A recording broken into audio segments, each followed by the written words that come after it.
We're off on the biggest excursion of our lives, trying to visit the top landmarks of the world.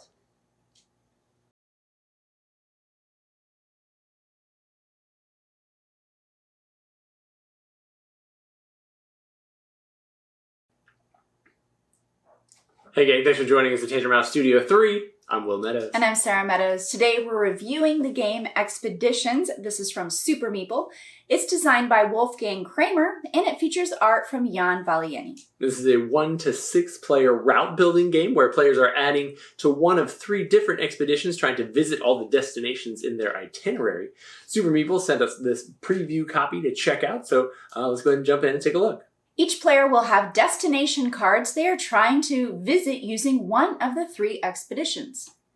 Before play, players will select one of their cards to use as their key location and will place their token. This continues until each player has 4 key locations marked on the board.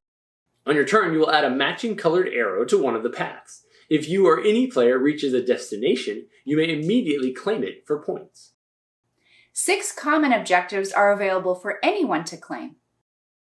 If you land on a blue square hub, you may play 1 additional arrow to any expedition. And if you land on a red star hub, you may gain a ticket. Tickets may be spent to add an additional arrow, to remove the last arrow played, or to swap a card. Once someone has visited all of their cards, the game ends and points are tallied, and the player with the most points wins. In Expeditions, players will be trying to attempt to visit all of the locations in their hand first, because that's the way they're going to avoid negative points at the end of the game. There are a number of different ways that you can collect points and try to inch up on each other, but essentially players are going to be trying to build the best and most effective routes to their locations, trying to build off of what other players have played in the past, trying to lock each other out of possibly getting to different locations, and do it all on a giant, beautiful map world. Yeah, in the game, on your turn, you're simply going to select one of the 3 expeditions. There's a red, a yellow, and a blue, and add 1 arrow to it, trying to go in the direction that you're hoping to get to. If you happen to make an expedition loop back on itself to a place that you've already been to on that expedition, then you get to take a bonus action and place a new direction off of anywhere along that route that has already been built. So you can kind of start off in a new area of the map if you'd like. Right, and that's the only way to do that. You have to go off the last played arrow, and so that's going to sometimes, other players are going to, by the time it gets to your turn, push you past destinations or off routes that you wanted to take. So you may have to build that route, that loop, to be able to get to a new location that you were trying to. You are going to start off with a bunch of cards in your hand, and so you are trying to make sure you don't miss any on the way. That's one of the key things in the game. You also do have those community goals that you're trying to achieve, and basically you're just trying to get your map arrow to land on that turn so you can claim the card before somebody else noticed it. And there's enough going on in the game that's not always the easiest thing to pay attention to, because you're trying to get rid of 8 cards or however many. You're trying to keep track of those 6. You're trying to make sure they don't pass your route. You're trying to figure out what's the most effective turn.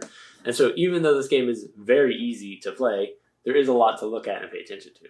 Yeah, it's especially at a higher player count, it's easy to miss somebody's turn and miss the location that you were trying to get to. And now you've got to either spend a ticket or 2 to backtrack to take off arrows, or you've got to figure out to loop back, or maybe even work one of the other expeditions over to that area because you missed it. Now, to be honest, this isn't really my type of game. Normally, I don't enjoy geography-based games. I feel like I spend way too much time just staring at the map trying to figure out, wait, where is this location at?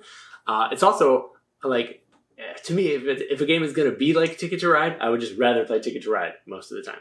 However, I will say that this game does make me feel clever, which I enjoy.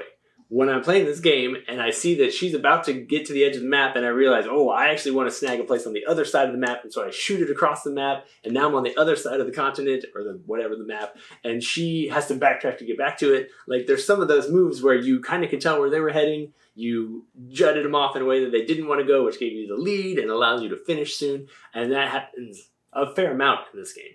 Yeah, most of the time you don't know where other players are trying to get to, but everybody does have those 4 key location tokens. So there are 4 of their cards, which in a lower player count game is not very many. You get 12 cards in a lower player count. In a higher player count game, that's almost half of your cards. And so you do know where other people are going on the map. But sometimes it's worth moving on an expedition route where you just are able to go to a star space to get tickets, or to go on a hub that allows you to place a second location. So sometimes you may not necessarily move in the direction because you don't want to also be obvious, like, oh, the last 3 turns I've only gone in this direction, so they know I'm trying to get somewhere. If you split it up a little bit, maybe it's not so obvious. Yeah, those blue hubs, the star hubs, sometimes it's worth not even going in the pursuit that you wanted to go in to be able to get an extra turn, to get a ticket, to add it to your hand. The tickets are not worth any points. They do break ties at the end of the game, but the tickets are really powerful. Sometimes you need to, you usually need to spend this ticket to make sure that you got the last 2 legs of your trip, and somebody doesn't shoot you off in a different direction before your next turn. So being stingy with those tickets will cost you the game, I bet. I do like this at a higher player count. I think playing it in a bigger group is more fun. It doesn't like losing to me when we play it as 2 players. Which you were sneaky when we played at a 2-player game, because you were able to direct a route in such a wrong direction that I had a hard time recovering. Getting back, yeah. There's so much chaos happening in a higher player count game. I do feel it shines at a higher player count compared to 2 players. 2 players, you've got 3 options of which routes are going where. For a higher player count, it can move. One of the routes can move 6 to 10 spaces if people have played tickets. Before it gets back to you. So but you can claim cards whether or not you have been the one to place the arrow. So as long as somebody passes through your spot, you can claim it, but you have to do it right then. So you do have to pay attention. And that's also another one of those. This is not a get up from the table and get a snack or something. You have to be focused playing this game. Right, and those are the moments that make you feel clever, when you kind of get a track going in one direction and then somebody else lays the arrows for you and you're like, oh, thank you very much. That was one of my destinations. I do agree with her. I think a 2-player game, you have to be sneakier. It's not really a strategy difference. I mean, I guess that's the strategy, but you can't just be super obvious about what you're trying to do. At a higher player count, it doesn't really matter because it's going to be going so many different directions. You've got to just try to get to your goals. I think playing loops on purpose in a higher player count game is a strategy you have to try and employ, because it's harder to control where it's going. Right. Yeah. Finish a loop. So be able to start somewhere else. Yeah. Yeah, lots of different things going on. If this sounds like the type of game you would enjoy, hopefully we've painted an accurate picture of what it's like.